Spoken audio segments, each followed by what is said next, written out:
नमस्कार। स्वागत है आपका न्यूज लॉन्चर पर। मैं हूं अशोक वानखेड़े, लेकर आओ एक विशेष कार्यक्रम। विजय शाह। अब मुझे लगता है कि इनके बारे में बताने की जरूरत नहीं। वो ऐसा मंत्री है मध्य प्रदेश कैबिनेट में जिसने देश की सुपुत्री सोफिया कुरैशी को आतंकियों की बहन कहा। भारतीय जनता पार्टी को तो लज्जा नहीं आई, चाहे केंद्र के नेता हो, चाहे जेपी नड्डा हो, अमित शाह जी हो, नरेंद्र मोदी जी हो, या मोहनलाल यादव हो, क्योंकि सभी उसको बचाने के चक्कर में लगे हैं। लेकिन न्यायपालिका ने उसका संज्ञान लेते हुए जबलपुर हाईकोर्ट के दो जज साहिबान, मैडम शुक्ला जी और श्रीधरन जी, इन्होंने 4 घंटे के अंदर इस इंसान के खिलाफ, इंसान भी क्या कहे इसको, इंसान को भी मतलब गाली है विजय शाह को इंसान कहना, के खिलाफ एफआईआर दर्ज करने की बात कही। हाईकोर्ट के आदेश के बाद सरकार ने एफआईआर तो दर्ज कर दी और तुरंत सुप्रीम कोर्ट भागे एफआईआर स्क्वाश करने के लिए। एफआईआर बनी ही ऐसी थी कि वो स्क्वाश हो जाती, लेकिन सर्वोच्च न्यायालय में मुख्य न्यायाधीश की शपथ लेने के बाद भूषण गवई जी के बेंच पे एक मामला लगा। उन्हें कहा कि इसको तुरंत सुनवाई की जरूरत भी नहीं है, और जो वाहियात बातें कही है मंत्री ने एक जगह, एक रिस्पॉन्सिबल जगह पे बैठ के, वो अक्षम्य है। इसको हम बाद में सुनेंगे और आप हाईकोर्ट जाइए। वहां से भागे भागे हाईकोर्ट गए। हाईकोर्ट ने कहा कि आपने, हमने जो कहा वो एफआईआर आपने की, आपने एफआईआर इतनी लचर बनाई कि इसमें सर्वोच्च न्यायालय 2 मिनट में स्क्वाश कर देगी और आपके मंत्री छूट जाएंगे। तो ये जो मंत्रणा हो रही थी मुख्यमंत्री प्रदेशाध्यक्ष विजय शाह के बीच में, ये विजय शाह को बचाने के लिए थी। यानी ऐसे इंसान को भी, जो देश की सुपुत्री को, बेटी को, जो जाबाज ऑफिसर को, जिसको पूरा देश की लड़कियां रोल मॉडल मानती हो, जिसकी पूरी पीढ़ी दर पीढ़ी फौज में रह के देश की सेवा करती हो, जिसके दादा परदादाओं ने झांसी की रानी के साथ कंधे से कंधा मिला के आजादी की लड़ाई लड़ी हो, ऐसे जीन्स और ऐसे डीएनए वाले महिला को आप आतंकियों की बहन कहते हो। शर्म आनी चाहिए। लेकिन जब बेशरम लोगों का समूह सत्ता में हो, तो फिर शर्म नाम की चीज की कोई जगह नहीं। सबदुर निर्वसना हो रही है। सर्वोच्च न्यायालय ने लताड़ दिया, हाई कोर्ट ने फिर से एफआईआर दर्ज करने की बात कर दी, रेक्टिफाई करने की बात कर दी। ये सब मामला होते हुए भी एक और मंत्री मध्य प्रदेश के विजय शाह के साथ कैबिनेट में बैठते हैं, नागरिक विकास राज्य मंत्री प्रतिमा बागरी, ये अब विजय शाह के समर्थन में सामने आई। दुर्भाग्य है, दुर्भाग्य है कि एक महिला दूसरी महिला की पीड़ा नहीं समझ पाती। उनके पति पे, बच्चों पे, उनके माँ बाप पे क्या बीतती होगी सोफिया कुरैशी की, जब उसे आतंकियों की बहन कहा। क्योंकि शायद प्रतिमा बागरी उससे ऊपर उठी हुई है, जिनके लिए स्त्री स्त्री होना भी पार्टी से बड़ा है।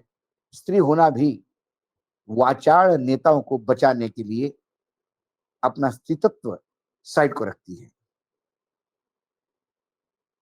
उनने कहा कि विजय शाह की मंशा किसी को अपमानित करने की नहीं थी। उनके बयान को तोड़ मरोड़ करके पेश किया गया, उन्होंने इसके लिए माफी भी मांगी। मैं, आप देख सकते हैं बागरी जी ने क्या कहा पत्रकारों से। कंट्रोल रूम जरा चलाइए देखिए, इसको। बयान में उन्होंने उनको जो शब्द कहे हैं वास्तव में अनुपयुक्त है, लेकिन उनका स्पष्टीकरण भी उन्होंने दिया है कि कहने का तात्पर्य वो नहीं था। निश्चित तौर पर शब्दों की हेराफेरी जरूर हुई है, लेकिन उसमें कहीं अपमानित करने का उनका मंशा, जो कहते हैं एक मन से होता है, तो मंशा नहीं दिखी है।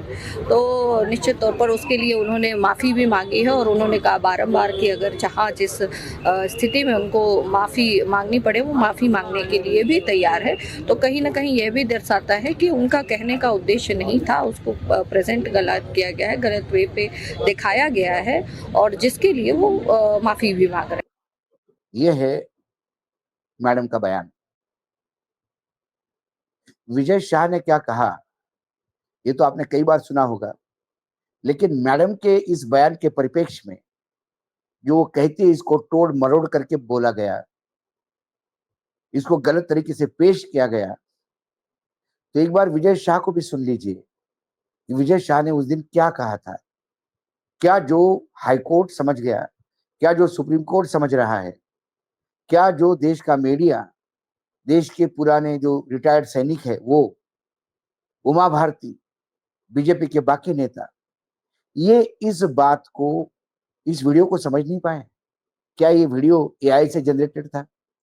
क्या ये वीडियो कोई कट पेस्ट करके बनाया गया था?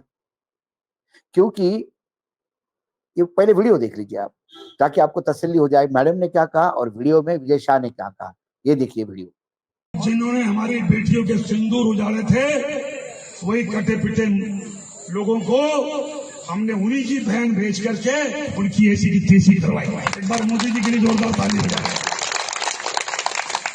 उन्होंने कपड़े उतार उतार के हमारे हिंदुओं को मारा और मोदी जी ने उनकी बहन को उनकी ऐसी की तेजी करने हमारे जहाज से उनके घर आए।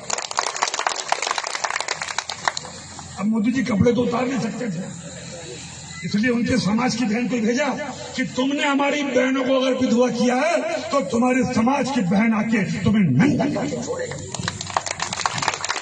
देश का सम्मान, मान सम्मान और हमारी बहनों का सुहाग का बदला तुम्हारी जाति की, समाज की बहनों को पाकिस्तान भेजकर अगर कोई ले सकता है, और उन्होंने कहा था घर में घुस के मारूंगा, घर में घुस। देखा आपने वीडियो? अब इसके बाद कौन कहेगा कि तोड़ मरोड़ करके पेश किया गया? विजय शाह ने जो माफी मांगी उसमें भी विजय शाह ने कहा कि पहलवान को जो हमला हुआ उसके उनका मन विचलित था और विचलित मन के कारण उनके मुंह से गलत निकल गया, वो उसके लिए माफी मांगते। लेकिन ये माफी तभी मांग सकते थे कि जब उनके मुंह से तुरंत निकल गया और जब ये सोशल मीडिया पे आ गया तो तुरंत उनको सामने आके क्लियरिफिकेशन देना था। वो क्यों इंतजार करते रहे? उनको पता था उन्होंने क्या कहा, उनको वो भी पता था उन्होंने जानबूझ के नहीं कहा। उनको ये भी पता था कि उनको जो कहना था वही कहा। मुसलमानों के प्रति उनका द्वेष इससे निकल रहा था क्योंकि वो बहन कुरैशी थी, मुस्लिम थी, इसलिए विजय शाह ने सीधा आतंकियों के साथ उनको जोड़ा। पूरे भारतीय मुस्लिम समाज को आतंकियों का सगा कहा। उसके बाद वो कहते किसी धर्म विशेष को भी बुरा लगा होगा तो मैं 10 बार माफी मांगता हूँ। आदतन मुजरिम को जितनी बार माफी करोगे उतनी माफी मांगेंगे। मैं बागरी मैडम को ये भी पूछना चाहता हूँ कि मध्य प्रदेश के मुख्यमंत्री शिवराज सिंह चौहान जो वर्तमान में कृषि मंत्री है देश के और मध्य प्रदेश के एक दिग्गज नेता माने जाते हैं, उनके पत्नी के खिलाफ बहुत ही आपत्तिजनक टिप्पणी करके, अश्लील टिप्पणी करने के बाद मंत्रिमंडल से हटाए गए थे, तब भी उन्होंने कहा था कि मैं 10 बार माफी मांगता हूं और माफी मांगने के बाद उनको मंत्रिमंडल मिल गया। उसके बाद विद्या बालन वाला एपिसोड हो गया। उसके बाद भी उन्होंने कहा कि भाई मैंने कोई गलत मनीषा से नहीं किया, मैं माफी चाहता हूं यदि गलत किया तो। उसके बाद भी वो मंत्रिमंडल में बने रहे। वो फॉरेस्ट डिपार्टमेंट में जाके वहां पे बारबेक्यू के साथ पार्टी मनाते हैं फॉरेस्ट में, जहां जहां बैंड है सारी चीजें, वहां वो करते हैं विशेषाधिकार समझ के, क्योंकि अभी भी वो सामंती सोच से बाहर नहीं निकले। सामंत गए तो बहुत दिन हो गए, 75 साल हो गए देश को आजाद हुए। उसके पहले अंग्रेजों ने सामंत खत्म कर दिए थे, लेकिन नाम के लिए सामंत रखे थे। तो विजय शाह अभी भी कंवर है, कंवर विजय शाह, और वो सामंती सोच जो है वो उनका सामने आता है। और इस तरह से जिस हिसाब से प्रीतमा बागरी उनके साथ आई, उससे ये लगता है कि प्रीतमा बागरी को लगता है कि सर्वोच्च न्यायालय झूठ है, उच्च न्यायालय झूठ है। उमा भारती को समझ में नहीं आया, सिर्फ उनको समझ में आ गया। अभी एक भी नेता समर्थन में नहीं उतरा। जो भी समर्थन मिल रहा है छुपा समर्थन मिल रहा है।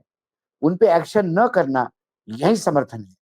उनकी माफी मांगने से हमने सुना कि हाईकमान पसीज गया है, तो अपमान किसका हुआ? क्या वो पसीज गई क्या? जिस देश के पूरे मुस्लिम समाज को, जो मुस्लिम समाज पहलगाम के बाद पूरे देश के साथ साथ खड़ा था, कैंडल मार्च में साथ में था, और मस्जिदों में मौन रखा गया जो लोग शहीद हुए उनके लिए, उन्होंने लगातार इस्लाम के खिलाफ कर दिया। अरे मुंबई पे हमला करने वाले जो लोग मारे गए आतंकी, उनको भारत के मुस्लिमों ने अपने कब्रिस्तान में जगह नहीं दी, क्योंकि उन्होंने कहा कि हम इनको मुसलमान नहीं मानते, तो आतंक करते हुए मुसलमान नहीं हो सकते। इसीलिए भारत सरकार को उनके लिए दफनाने की कोई और व्यवस्था करनी चाहिए।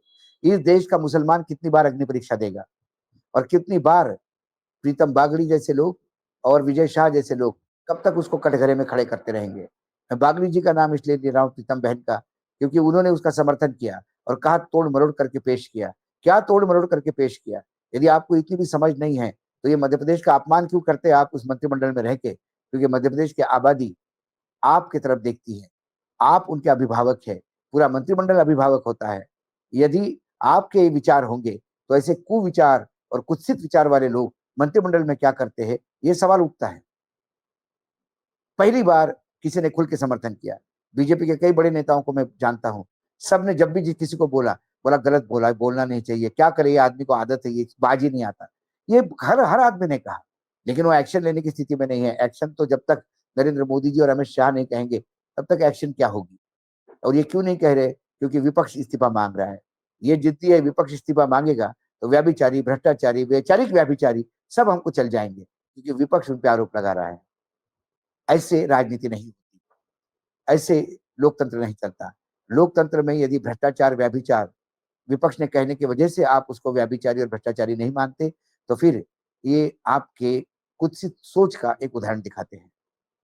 प्रीतम बागड़ी ने जो कहा वो बहुत निंदनीय है और एक महिला होके कहा इसलिए ज्यादा निंदनीय है। शायद उन्हें वो भाषा समझ में नहीं आई या उनके भी विचार वही हैं जो विजय शाह के हैं, तो फिर दोनों को भी मंत्रिमंडल में रहने का अधिकार नहीं। कम से कम जनता को तो ऐसा लगता है।